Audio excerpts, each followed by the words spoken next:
ፈንቅል ኤሪ ሚዲያ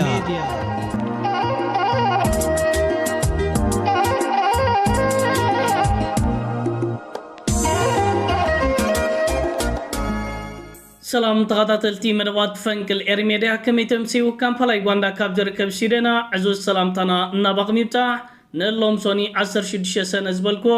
بكالاي تحس مدوات قريبا لخو نمكتالكم بخبري عدم سنة مكتال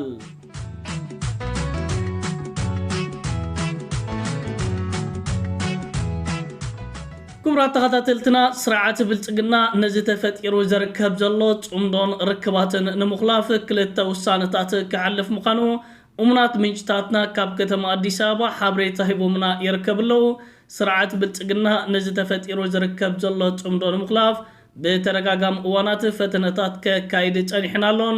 عمدو كاب جزينا بجزي حدشتن عبيتن معبالتات كمزقب مش جمرة إذا سرعات أفوت أمنوتن عقل تبتن يساتيمو زركب جلو إذا عقل تبت زنكلو نزت فتيرو زركب جلو تمدون مخلافيو إذا كلتا وسانتات كحلف مخانو حبريتاتات النات زركب جلو بتوساقي سبب سلطان حوحات أبز حلف كنيات مسهز بوم أبز كيدو ركباتن أخيباتاتن أبي أحمد كوسدوم زحاسب جلو وسانتات نساتمون أنفتات هيبوم نيروم كدمن أبتي سرعات بلتقنا وصدو زحاسب زلو كلتا وسانتات انتاي مسل انتا عينت الواقع كهلويو تنتانن حبريتان ناباقم كدم محلافنا تمالي بوغن مرب زنبرة ركبن متحواسن تمدو اقداسي فيديو كافيد مونا تي في زتو وسدت ناباقم كبلاها نعان كتاتلا نقباتلو أباينا دفن عمز كللو سنعات قدمنا عالغمات كلو كابزز ترف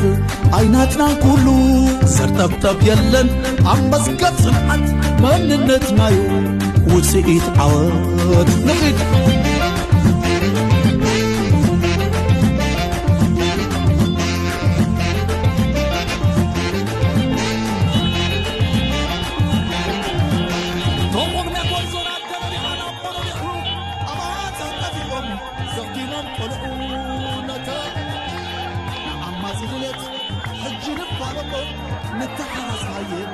سبرانا بدون دموتا هزقتاكم زنار حق مزقب أقرب ما يسمع لبالو المزبزب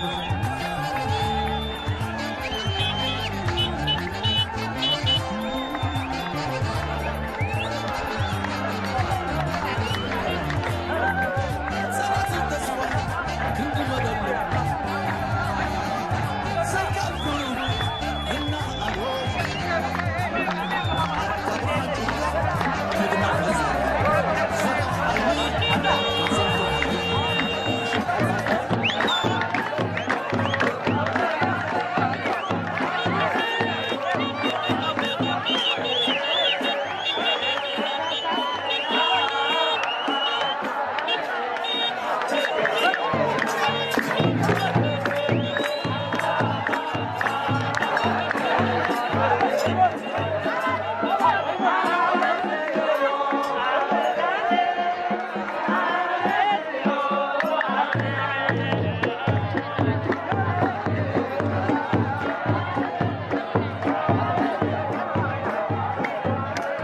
تقرايس نيل تراين زمرعوا نيره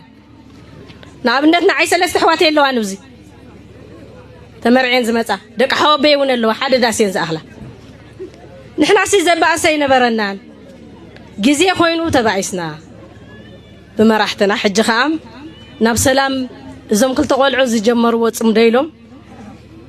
كبرات تغطاتلتي كم جاب زي فيديو كنكتاتولون كنعزبون زصنحنا دلاي سلامن فقرن حونتن صمدون انت داخونكا ازي فيديوتات كترئن كلخا اوشتخا زفتر ناي حاغوس سمعيت بقالاتون كتገልጾ ዝከኣል ኣይኮነን ብኣንጻሩ ንጽምዶ ዘይተደገፍ ክልቲ ህዝብታት ኣብ ኩናትን ሓድሕድ ኩናትን ተሸሚሙ ክነብር ድሌታትካ እንተ ደኣ ነይሩ ነቲ ድሌታት ኣብ ባይታ ንኽተተግብርካ ደም ትርህጽ እንተ ደኣ ነርካ ክልቲ ህዝብታት ከምዚሉ ክትሓቋቁፍ ክትርእን ከለኻ ኣውሽጥኻ ዝፍጠር ስምዒታት ናይ ተስፋ ምቁራጽን ናይ ስዕረትን ናይ ሕስድና ስምዒታትን እዩ ስርዓት ብልጽግና ከም ስርዓት መንግስቲ 4 ኪሎ ከም መንግስትኻ ኣብ ከምዚ ዓይነት ሕስድናን نوتن عقل صبتن ستيميو زركب زلو كابز تبغيسيو ንጽምዶን ምخلاف ሕጂ ክልተ ውሳነታት ምውሳድን ንምሕላፍን ሸበድበድ ኣትይዎ ዝርከብ ዘሎ እቲ ቀዳማይ ብመንገዲ ሰበስልጣናቱ አብይ አሕመድ ወይካ ላዕለዎት ናይ ሃገር ሰበስልጣና ቢሎ ንህዝቢ ትግራይ ጻውዒታት ከቕርበልዩ ንህዝቢ ትግራይ ብዘይናትና አፍልጦ ብዘይና ኢትዮጵያ ሕገ መንግስቲ ምስ ህዝቢ ኤርትራ ጽምዶን ርክባትን ከይተካየድ ምስ ህዝቢ ኤርትራ ጽምዶን ርክባትን ዘካየደ ውልቀ ሰብ ይኹን ህዝቢ ኣብ ልዕሊኡ ውሳነታት ክንወስድ ኢና ዝብል መጠንቀቕታታት ናብ ህዝቢ ትግራይ ክቐርብ ኣብዚ ቀረባ እዋናት ክንርአን ክንዕዘብን ኢና ስርዓት ብልጽግና ከምዚ ዓይነት ፈተነታት ብተጋሩ ቢሉ ዘይፈተነ ኣይኮነን እቲ ዘካየዶ ፈተነታት ግን ክዕወት ኣይካለን ክሳብ ንልፍዓተይ ተስፋ ሰብ ዝሰኣነ ሰብ ምስ ኣወልሲዒት ተራኺብካ ብምባል ኣብ ትሕቲ ቀይዲ ከእትዎ ኪኢሎም ነይሮም ካብ ክልል ትግራይ ናብ ኣዲስ ኣበባ ክወስድዎ ግን ኣይከኣሉን ኣብ ክልል ትግራይ ዘጋጠሞም ሓያል ዝኾነ ግብረ መልስን ተቃውሞታትን ንልፍዓተይ ተስፋ ክፈትሑ የንኪሎም ሕጂ ኸኣ ንህዝቢ ትግራይ ከም ህዝቢ ከምዚ ዓይነት መጠንቀቕታታት ብምሃብ ካብ ጽምዶ ንምኽላፎ ውሳነታትን ግብራዊ ስጉምታትን ክወስዶ ክንዕዘቦም ኢና ህዝቢ ትግራይ ግን ድሕሪ ደጊም ንሰበስልጣን ስርዓት ብልጽግናን ንአብይ አሕመድን ዝሰምዕ ኣዛናይ ተዓደሎን ምክንያቱ እቲ ተፈጢሩ ዝርከብ ዘሎ ጽምዶን ርክባትን እንኮ መዋጽኡ ከም ዝኾነ ጽቡቕ ገይሩ ህዝቢ ትግራይ ይፈልጥ እዩ ምክንያቱ ስርዓት ብልጽግና ኣብዚ ሕጂ ሰዓት ናብ ክልል ትግራይ ሃለኽቲ ነገራት ከይኣቱ ብፍላይ ከዓ ነዳዲ ናብ ክልል ትግራይ ከይኣቱ ከርዲንዎን ዓጺዎን እዩ ዝርከብ ዘሎ ንሓደ ህዝቢ እቲ መሰረታዊ ነገር እንተዳ ዓጺኻዮ ኣብ ልዕሊ እቲ ህዝቢ ክሳብ ክንደይ ጸልእን ንዕቐትን ኣለካ እዩ ዘርኢ ህዝቢ ትግራይ ከዓ እዚ ሓቅታት እዚ ጽቡቕ ገይሩ ስለ ዝፈለጦ ሕጂ አብይ አሕመድ በመንገድ አብርሃም በላይ አቢልዱ በመንገድ ቢልዲዩ በመንገድ ብርሃኑ ጁላ ቢልዲዩ ብዝተፍላለዩ ሰበስልጣናት ናይት ሀገር ጸሎትዮም ዝበሎም እዚ ጻውዒታት አቅሪቡ አባይታ ዝኾነ ይኹን ነገር ከቀየር አይከልኒ ስርዓት ብልጽግና እታ ካልአይቲ ክወስዳ ዝደል ዘሎ ስጉምቲ ዶባተይ ተደፊሩ ኣብ ትሕቲ ሓይልታት ምክልኻል ኤርትራ መሬት ኢትዮጵያ ይረከባሎ ነቲ መሬት ንምምላስን ዶባት ንምክታልን ሰራዊት ናብ ዶባት ከጸጊዐ ክብል ክንዕዘቦ ኢና ኣብ ዝሓለፈ እዋናት ፈትለ ወርቅ ገብረ እግዚአብሔር ምስተማዛበልቲ ተካይዶ ኣብ ዝነበረት ርክባት ስርዓት ብልጽግና ላላውነተይ ተደፊሩ ምባል ንፖለቲካናቱ ኩናትን ወረኩናትን ምስ ኤርትራን መንግስቲ ኤርትራን ከተናኸፍን ኩናት ክኸፍት ስለዝደለየ ሕጂ ምስ ኤርትራን መንግስቲ ኤርትራን ንምትንኻፍ ዶባት ኣብ ትሕቲ ናይ ኤርትራ ሰራዊት ኣሎ ብምባል ናብ ውሽጢ ክልል ትግራይ ሰራዊት ክወቱ ይፍትናሎ እዚ ዘካይዶ ዘሎ ፈተነታት ከዓ ከም ተጋሩ ሓቢርና ክንምክተለና ክትብልያ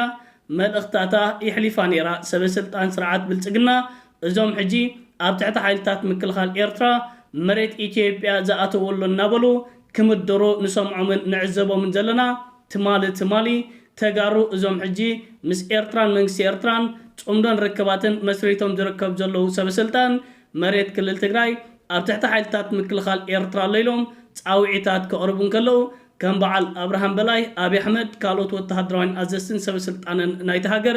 ብስምምዕ አልጀርስ ዝተወሰነሎም መሬት ኣውዮም ዘለዉ ዝኾነ ይኹን ናይ ኤርትራ ሰራዊት ኣብ ውሽጢ መሬት ኢትዮጵያ የለን ብምባልዮም መልሲ ዝህቡ ነይሮም ፈትለ ወርቅ እውን ነዚ ንሶም ዝተዛረብዎ ዘረባታት ኣቐዲማ ደጊማቶን ተዛሪባቶም ነይራ ስለዚ ስርዓት ብልጽግና ሕጂ ብመሬት ክልል ትግራይ ኣቢልካ ሰራዊት ናብ ዶባት ኣጸጊዕኻ ነቲ ተፈጢሩ ዝርከብ ዘሎ ጽምዶን ርክባትን ንምኽላፍ ዘርእዮ ዘሎ ፈተነታትን ናብ ውሽጢ መሬት ክልል ትግራይ ከእትዎ ዝሓስብ ዘሎ ሓይልን እንታይ ዓይነት ሓደጋታት ከንጽላል ወይ እንታይ ዓይነት ሓደጋታት ከጋጥመዩ ሓቢርና ክንከታተሎን ክንዕዘቦን ኢና ብዓብዩ እዚ ስርዓት ኣብ ክልላት ኣምሓራን ኦሮሞን ሰራዊቱ ሰፍ ዘይብል ስዕረት እናተሰከመይ ዝርከብ ዘሎ ናብ ክልል ትግራይ ዘእትዎ ሰራዊት ከ እንታይ ዓይነት ዕጫ ከጋጥመዩ ሓቢርና ክንከታተሎን ክንዕዘቦን ኢና ናብ ክልል ትግራይ ከ ናይ ብሓቂ ስርዓት ብልጽግና ንኹሉ ዓቕምታቱ ኣብ ግምት ምእታው ሰራዊት ክሰደድ ይኽእል ድዩ ዶባት ክሕሉ ክንደይ ሰራዊት እዩ ናብ ዶባት ከጸጋዕ ዝኽእል እዚ እውን ሓደ ካብቲ ዓብይ ዘይተመለሰ ሕቶ እዩ ብዓብዩ እንተዳ ሪናየ ግን ስርዓት ብልጽግና ነዚ ርክባት ንምኽላፍን ደው ንምባልን ሰራዊት ናብ ዶባት ከዋፍር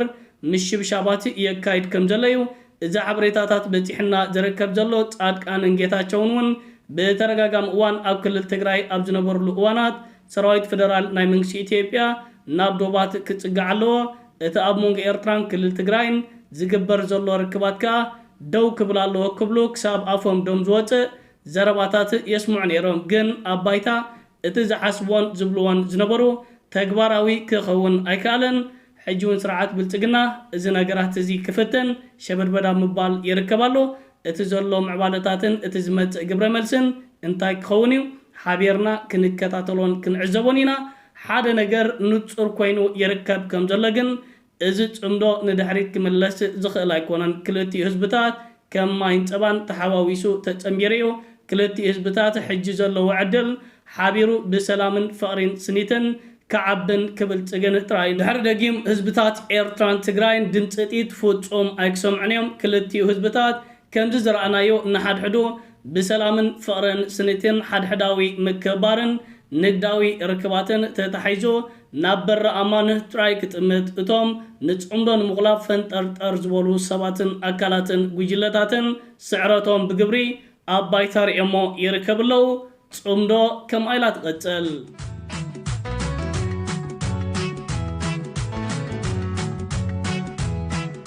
كبرات تغطاتلتي فنكل إرميديا نلوم أداليز نبركو أقداس زعبان حبريتان زغتك كاتاتلو تنحكمي زمسل نيرو صباح بكال مدبات كساب نراخب سلام وسناي أبجل لخمو بروهم شدك ريم